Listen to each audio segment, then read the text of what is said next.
Okay, so the title of this video is Why Someone Buys Something When They Don't Know What It Is. First of all, to answer all of your questions about it, I'm sure there's many questions about this. This is just an empty box of chips. It's actually not quite empty.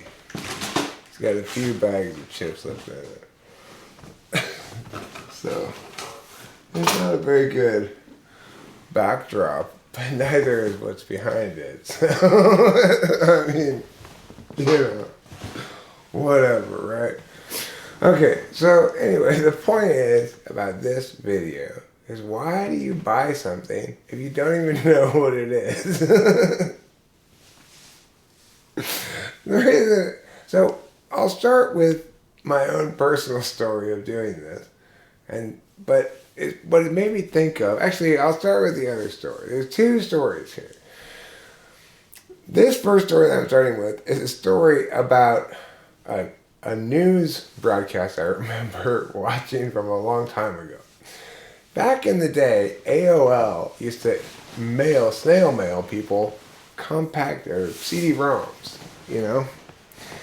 of, I guess, their software and their service that they provided for a monthly fee.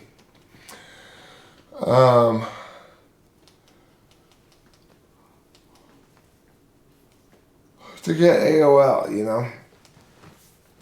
So the thing is, in this broadcast was several years after that period of time when they were doing that. They were mailing every mailing address in the United States, whether they had AOL or not already, a CD-ROM of their software.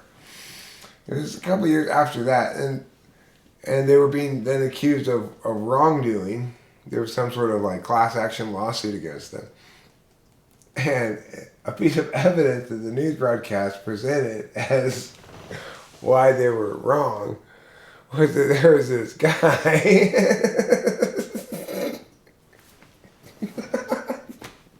who didn't have a computer.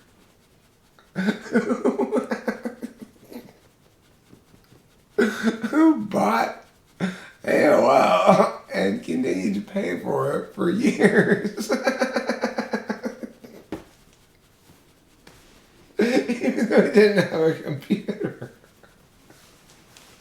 I'm like, I remember thinking at the time, why would somebody do that? It was like before the days when auto pay was a regular thing.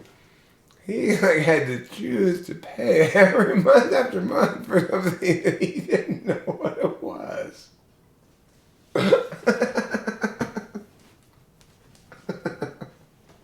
So, what was he doing, right? I don't know. Well, this brings me to the second story, which is this morning I walked outside, smoked a cigarette, and I was really mushroomed out, oh, what is this awful stink out here? Actually, when I said it, I didn't even say, oh, what is it? I said to Rachel, I'm like, oh my God, there's a dead possum under the deck. That's gotta be what it is, because it fucking stinks like death out here. And then I walked around the corner here a little bit, and it still stank like that. And I was like, what is it then if it's not that possum? I walked out of the front. It still stank like that. Then I looked at the front yard. It's all covered in shit.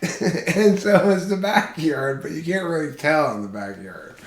Because the backyard is a lot more wild looking, So it's not really a yard. It's like there's grass here. There's parts of it are moss, and parts of it are just whatever. So it's harder to tell. But they put shit on top of it. But they put shit back here too, and they put shit on the front yard.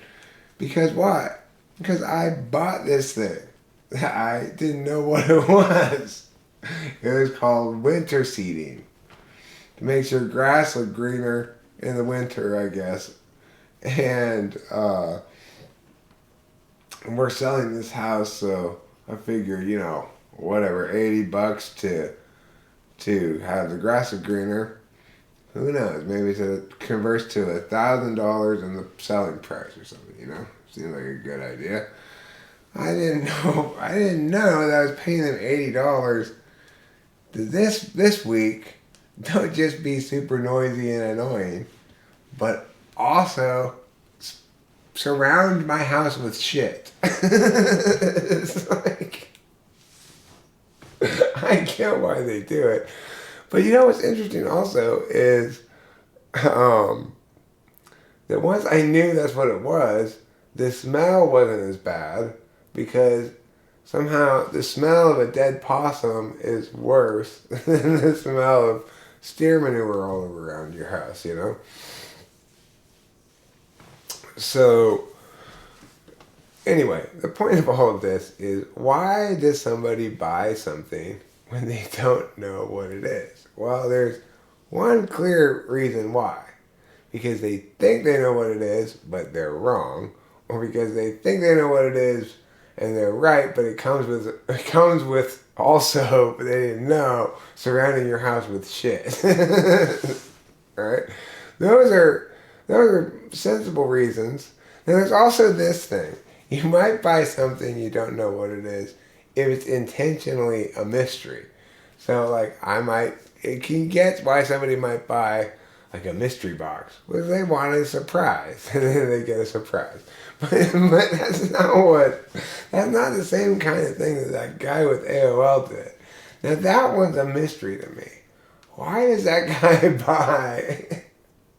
It's not, what could he have thought it was, but be wrong about? It's like, this is something you can put on your computer. He doesn't even have a computer. He wants it anyway. It's like buying car seats when you don't have a car.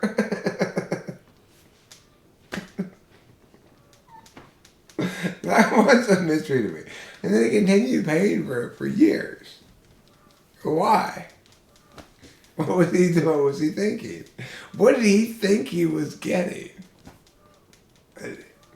And now the other issue is, how could the news broadcast have just presented this simply as evidence of AOL's wrongdoing without asking these same questions I'm asking?